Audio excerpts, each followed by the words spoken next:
It's okay. I keep taking a drink just to make sure my throat doesn't go all. Very good. Hey, thanks for checking us out here at the Ohioan today. I'm Chris. Got Toby Price. You might remember Toby. He's been on a couple times. He was the teacher that, hey, we all like silly books. We're very silly here. So Toby read a fun, silly book about I Need a New Butt, which we give it our full endorsement, but unfortunately, the school he went for didn't give it his full endorsement, so he made the news. It cost him his job, but the good thing about it is, hey, out of a tough time, some good things have happened. Toby's gotten a chance to tell the story, not just on this show, but worldwide. But now he's doing some writing, being more connected to the home, which is, Toby, it's a good thing. I mean, there's nothing bad about that. It's the best.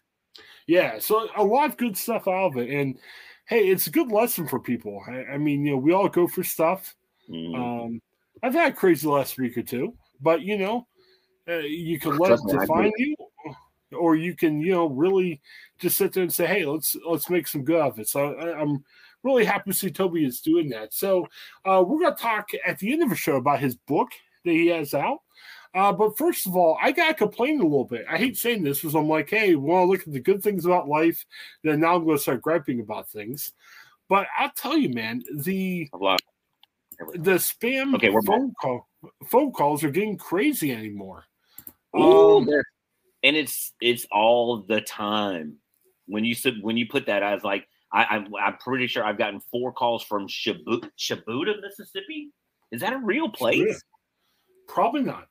Well, I don't think so. I'm not great on Mississippi town names. Well, it's funny, and hey, it's on me. On my website, one of my goofy hobbies, I like entering contests, and I've won some pretty cool contests over the years. So you know what happens when you sign up for the contest? They ask for your phone number or your email address. So I get a ton of spam calls, probably because I do that. So I guess because I love the contest. You don't play. If you don't play, you can't win. If you don't play. Right. It's been across the bear. So I can't complain about getting spam calls because I put my name down for a lot of that stuff. And they sell your name to spam companies, whatever the case might be. But it's interesting. I guess a lot of companies are trying to, flip houses. So, like, if you have a house that needs some repair, their thought is, hey, could we buy a house for very cheap? We flip it. We put some work into it. We flip it for some more money. From what I understand, Toby, and tell me if I'm wrong, I'm gathering that some of these places, and I've seen some of these ads on Craigslist, they'll hire people to say, hey, make a bunch of phone calls. And they know the success rate is going to be very low. Because if you get that call saying, hey, do you want to buy your house or sell your house to us, it's very unlikely that someone's going to say yes over the phone.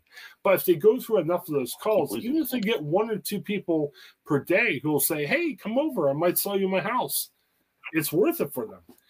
But what's annoying is, it's one thing. Like I talked to Toby earlier today. I said, hey, you want to do a podcast? Toby's like, hey, I'm in. Let's do this. Well, Toby and I connected. He knows the call's coming. Everything's good. These spam calls, obviously, you don't know they're coming. So my latest thing, I like to have fun with these people, is it comes up as potential spam on my iPhone. So I say, and they're like, hey, we're XYZ home company, whatever the heck their name is. I'm like, well, is your company called Potential Spam? No, it's not called Potential Spam. What's not? No, that's what shows up on the phone. I'm like, you guys must have a big company and everything. And, well, no, we're House XYZ or whatever their company name is. And I'm like, well, you better call Apple. There must be a mistake. I'll let you do that. Bye. I got 4 of those calls in like a 10-minute period. And it was just nuts.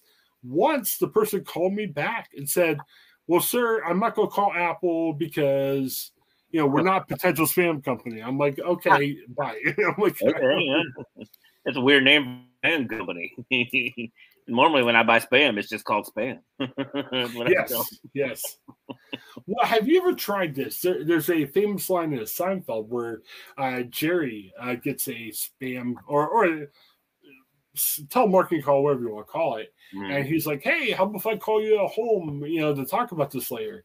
And the telemarketer's like, well, but sir, that's not how it works. You shouldn't call me at home. And he's like, well, now you know how I feel. And it hangs up. I want to try that sometime, but it hasn't worked yet. I've handed the phone to McCade when those people call. I'll even let him answer it. What's your name? Okay, bye. And it just completely just hang up. Or what? Hello, what? What? They'll just stand there. I'm like, you know what? They don't call back after that. They're good. I amused my wife. I think there was once we were on the road. She likes to drive, so I'm in the passenger seat. I get a call and we're talking. It turned out to be, I think someone was trying to sell loans for college, and maybe it was a legit company. I don't know. So they were like, so I just made up stuff. They were like, well, what do you want to do? I'm like, I want to be a pro wrestler and everything. And they're like, well, we're not sure if there's a scholarship for that. I'm like, well, it should be great. And I had them going for about 20 minutes. And sometimes my wife loves it, and I'm the best comedian ever. And when my wife gets tired of it, she's like, I don't want to do that. So, do you have? Well, we got one of those calls a couple of weeks ago where we didn't know what the call was, and they called, and I just let it go.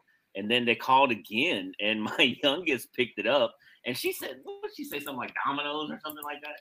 Like, thanks for calling Domino's and Pearl. How can I help you?" And they were like, "Well, we weren't calling Dom. Oh, okay, bye." And it turns out it was a lady from Fox 40 because McCade won a Lego contest. Oh, wow. And we were trying to kick her off the phone by pretending to be Domino's. I felt so bad. It was actually a call to take. Who knew? But I get so many that are spam throughout the day that I just don't take those. I mean, I don't know. It's just the world we live in. If it's important, they'll leave a message. If it's really important, they'll text me. Yeah, because usually you can text somebody, send them a DM on Twitter or whatever. Yeah, just calling people random is kind of weird. And I've been guilty of doing that at times too, but it's tough. I don't know. How many of those do you think you get a day? Calls like that. There we are. We're back. Yeah, how many calls like that you think you get a day on average? Oh, Lord, Leah, like what, 10? I get 10 or anywhere between 10 and 15 a day. Wow. At least. And anything ranging from car insurance to my health insurance, or we want to talk to you about, we want to sell you some health insurance, or they want to sell me a new warranty. I had one that was, if my dad wanted to sell his house. I'm like, no, wow.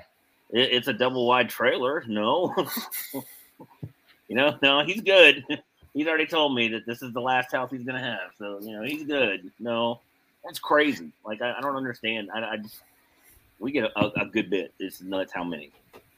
Yeah, the house sales are most of what I get on mine. And it was funny. I actually went through a company that tries to sell. I owned a house in another part of the state here in Ohio.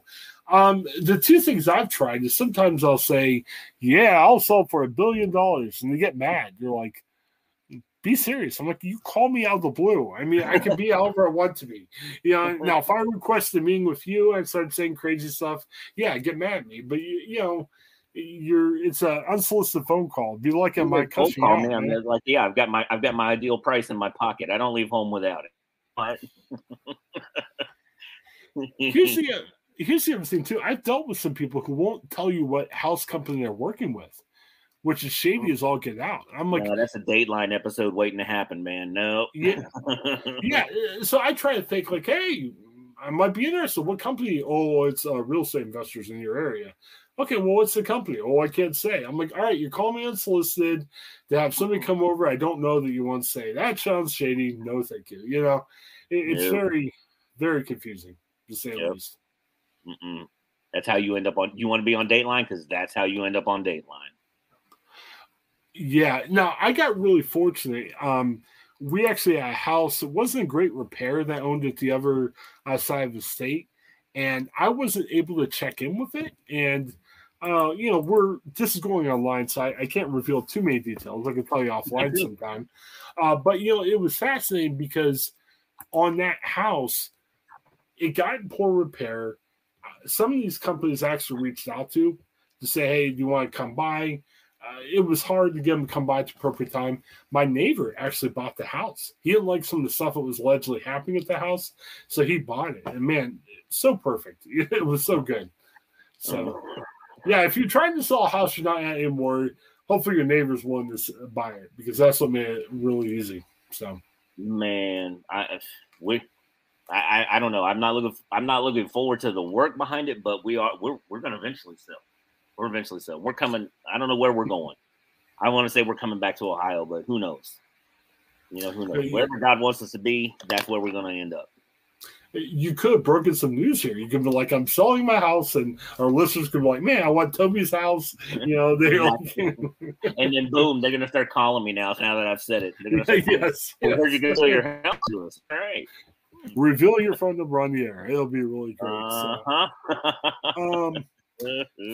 Here's the other thing. CashApp. I like CashApp. They're actually one of our sponsors. If you click the link, you sign up for it. We get $5, you get $5. So it's a good deal. CashApp, there's nothing wrong with it. It's a nice way of spending money. Okay, I did my ad for CashApp here. But it's interesting. As we said before, I like to try to win contests. Pat McAfee, it's a show I've been starting to listen to. He's a goofy sports talk show. Well, one of the things he says is, hey, tweet in your Cash App, and I'll pick 10 winners that I'll give $500 to. And I'm like, whoa, I could win $500.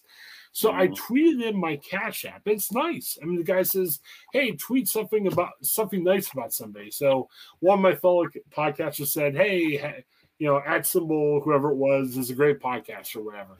And I didn't win the $500. That's fine. I tried. It didn't happen.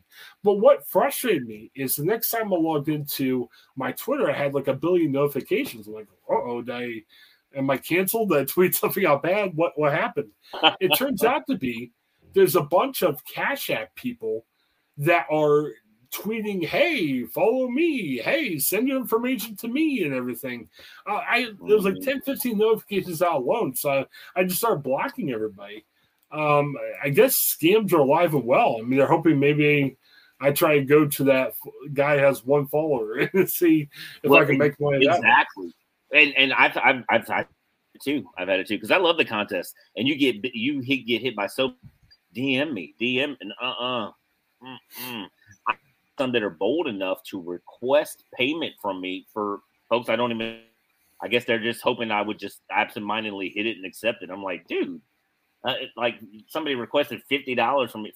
$50. You'd be lucky if I got 50 cents to send somebody, let alone $50. But perfect strangers who I don't even know, and I'm just like, pass and block. Well, I got suckered in. During my time with Dispatch, Columbus Dispatch, I got a DM, and it looked like Twitter. And it was like, hey, click here because you might lose your check mark. And this is before Elon, when check marks were you didn't have to pay $8 a month for it, whatever.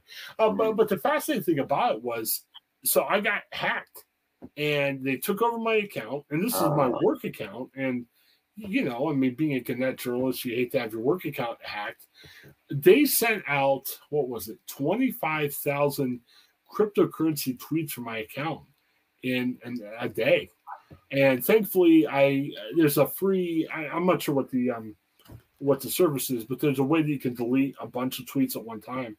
So I spent like an hour deleting the 25,000 cryptocurrency tweets. Thanks to some friends Gannett has with Twitter, I was able to get my account back. But my goodness, these guys don't play around.